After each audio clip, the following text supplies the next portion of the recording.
સીતારામ બધાઈને 5:30 વાગી ગયા. બેહી નવરી થઈ ગઈ. કાલ રવિવાર છે એટલે કામની ખેંચ ન પડે.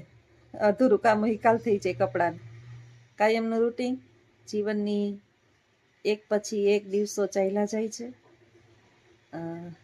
કેટલા વર્ષો તો નીંદરમાં ગુમાવી ચૂક્યા અને બાકીના રહ્યા છે એ જાગતા અવસ્થાની અંદર. આમ તો જો કે સૂતા જ હોય, જાયગા નથી હજી. આપણે એમ કહીએ ને કે જાયગા ત્યાંથી સવાર, પણ હજી જાયગા હોય ને એવું લાગતું નથી. કેમ કે બેઠા બેઠા ભૂતકાળની અંદર ને ભવિષ્યના વિચારોની અંદર માણસ જે છે ને એ વર્તમાનમાં જીવી જ નથી શકતો, એટલે જાયગા ન કહેવાય. ભૂતકાળની ઘણી બધી એવી આપણા જીવનની ઘટનાઓ હોય ને કે જેને આપણે ભૂલી નથી શકતા, પણ એ ભૂલી જવામાં મજા છે.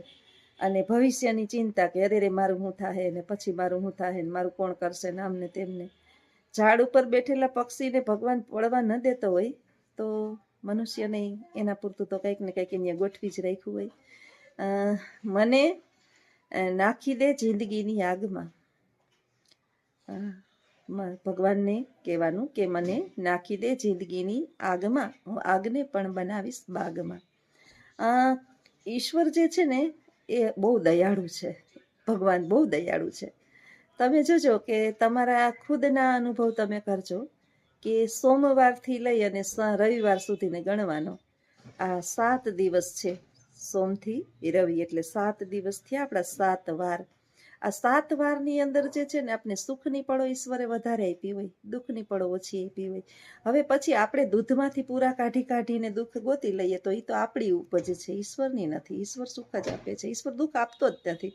ક્યારેક આપણે જે છે એ કોઈની વાતનું, પછી કોઈના વર્તનનું, કોઈના વિચારોનું આપણા ઉપર પાણી ઢોળ કરી નાખીએ તો એ તો આપણો ખુદનો ઉદ્ભવેલું દુઃખ છે. એટલે ભગવાનને કહેવાનું કે ઈશ્વર એટલી બધી શક્તિ આપજે કે કદાચ મારી સામે આગ હોય ને તો એને હું બાગ બનાવી શકું. અમારે જે છે આજે ફાટક ખુલ્યું એટલે હવે રોડની સમસ્યા ચાલુ. અહીંથી ઢઢ કરતા બધા વાહન નીકળે રાખે.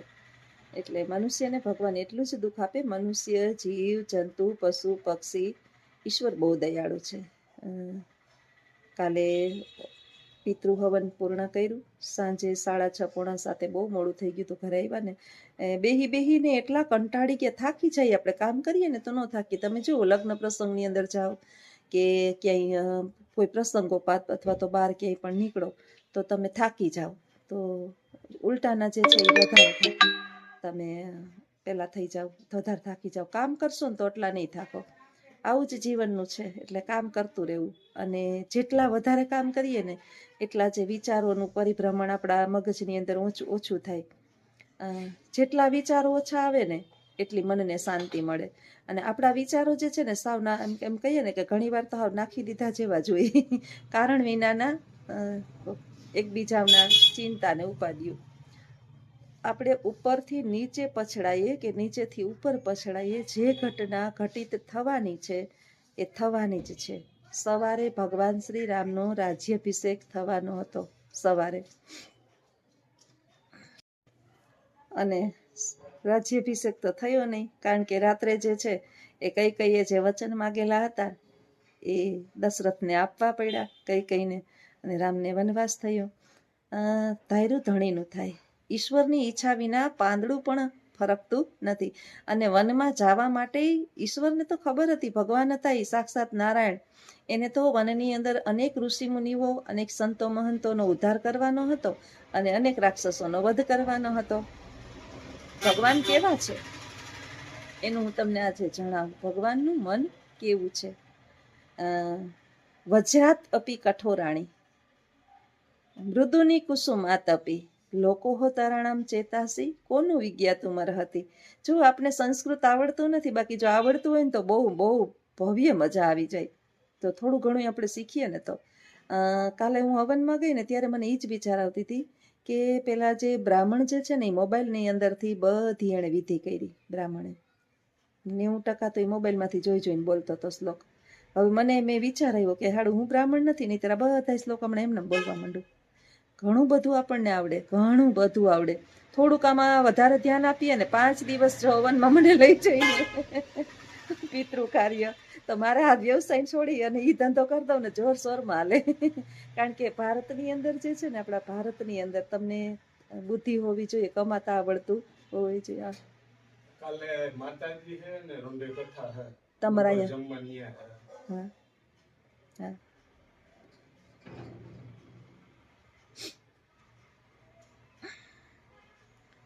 તો આવું છે બધું. શ્લોક બોલતો હતો બ્રાહ્મણ, 2-3 બ્રાહ્મણ હતા, એમાં એક દેખરેખ રાખવા વાળા હોય, 2 વિધિ કરાવવા વાળા હોય, એમાં એક વિધિ જે કરાવતો હતો ને નોન સ્ટોપ જે છે ને એ બોલતો હતો કે તમારે આ બધી વિધિ થાય, બધું મોબાઈલમાંથી જોઈને. 5% કોણ જાણે એની મોઢેથી બોલ્યું હોય તો સાલું વિચાર આવે આપણને કે આપણે કેટલા બધા પાછળ છીએ હજી. બહુ બહુ પૃથ્વીલોકની અંદર, ભારત દેશની અંદર ધર્મ જે છે બરાબર છે બધું. મેં એક ગધેથડવાળા લાલ બાપા છે ને, લાલ બાપુ, એની પાસેથી સરસ મજાનો એનો બોધ સાંભળ્યો હતો કે પિતૃઓ હોય છે, અને પિતૃઓ જે છે ને એને અનેક યોનિઓમાં, જ્યાં સુધી જન્મ બીજી યોનિમાં ના મળે, જ્યાં સુધી એને મોક્ષ ન મળે ત્યાં સુધી, એટલે એના માટે તો ભાગવત સપ્તાહ કે આવું આયોજન, પણ ભગવાન શ્રી હરિનું સ્મરણ સતત કરીએ આપણે એના માટે થઈ તો મોક્ષ એને કદાચ મળી જાય. પણ માણસ એને મોક્ષ નથી અપાવી શકતો એમ કહે છે. મેં એ બાપુ પાસે એવું સાંભળ્યું હતું એના એક વિડીયોની અંદર, એટલે સાંભળ્યું હતું. અને ઘણા પછી તુંડે તુંડે મતી વિભ્રમ, મસ્તકે બુદ્ધિ અલગ અલગ હોય. તો આવું બધું છે. અને પેલું મેં કીધું હતું કે ભગવાન શ્રી રામનું મન કેવું હતું કે ફૂલ કરતાં પણ કોમળ અને વજ્ર કરતાં પણ કઠોર. ભગવાન શ્રી રામનું મન ફૂલ કરતાંય કોમળ અને વજ્ર કરતાં પણ કઠોર. લોકોમાં ઉત્તમ એવા શ્રી રામના મનને કોણે નથી જાણતું, એવા ભગવાન હતા. હવે આ ભગવાન જે છે ને એ વજ્ર કરતાં કઠોર ક્યારે થાય તો કે રાક્ષસોનો સંહાર કરે ત્યારે, અને ફૂલ કરતાં કોમળ ક્યારે થાય તો કે સબરીબાઈની ઝૂંપડીએ જઈ અને એના એઠા જૂઠા બોર ખાય અને પોતે પરમ શાંતિની અનુભૂતિ કરે ત્યારે. ઈશ્વરને 56 ભોગ લગાડનાર આપણે કોણ? આપણી ઓકાત છે ઈશ્વરને આપણે ખવડાવી શકીએ ભાઈ? આખી સૃષ્ટિ રસાયણોથી જે ભરેલી છે ને, આ રસાયણોથી એમાં તલ જેટલું ભાઈ આપણું નથી. આ બધું ઈશ્વરનું છે. આ તો આપણો પ્રેમ ભગવાન ઈશ્વર પ્રેમના ભીખા છે. તમારા આંખની અંદર, તમારા હૃદયની અંદર, તમારા મનની અંદર કોઈ પણ પ્રકારના છલ કપટ ના હોય. અને દરેક જીવ, આ પૃથ્વી પરનો દરેક જીવ જે છે ને, એ દરેક જીવની અંદર તમે ઈશ્વરને નિહાળો.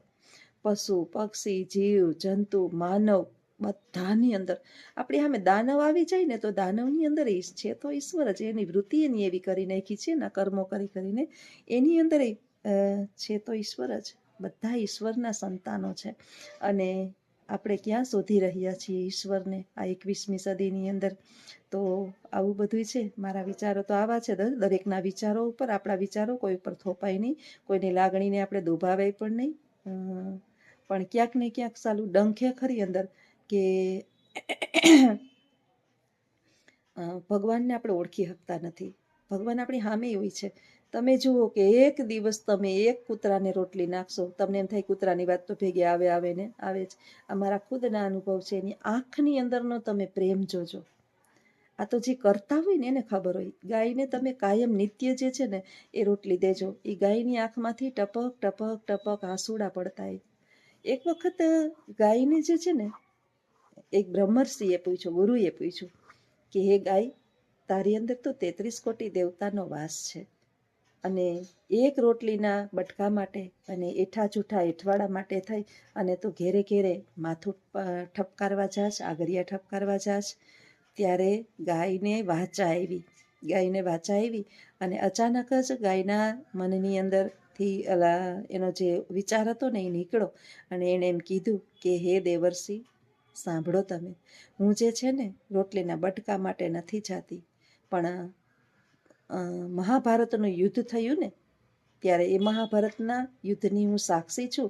અને ત્યારે મારા શ્રી દ્વારકાધીશ, જે અમને ગાયો ગોકુળની અંદર ચરાવી અને અમારા પેટ ભરતા હતા, એવા અમારા શ્રી હરિએ કીધું હતું કે યદા યદા હિ ધર્મસ્ય ગ્લાનિર્ભવતિ ભારતમ અભ્યુત્થાનમ અધર્મસ્ય તદાત્માનમ સૃજામ્યહમ. જ્યારે ધર્મની હાનિ થશે અને પાપ વધશે ત્યારે હું પાપીઓનો સંહાર કરવા માટે આ પૃથ્વી પર જન્મ ધારણ કરીશ, તો હું જોવા જાઉં છું કે મારો દ્વારકાવાળો કે જન્મો તો નથી ને. ઘેરે ઘેરે હું જોવા જાઉં છું કે મારો દ્વારકાવાળો કે જન્મો તો નથી ને.